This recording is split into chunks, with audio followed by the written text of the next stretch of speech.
Trinaban las calandrias y boyeros en el alba de aquella despedida, cuando por culpa de usted querida al puesto tuve que dejar.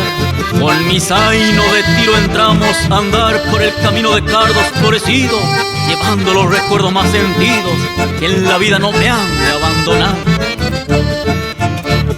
Al pintar la madrugada, al puesto le dije adiós. Mi alma se acongojó al darle la despedida. Allí quedó mi vida y toda mi esperanza, mi montado y mi amada, que nunca los he de ver. Hoy salgo a padecer y a rodar mundos extraños por culpa de un desengaño que me dio aquella mujer. Ella sí que fue mi amor, mi esperanza en nuestra vida, la flor del alma mía que ha perdido su fulgor.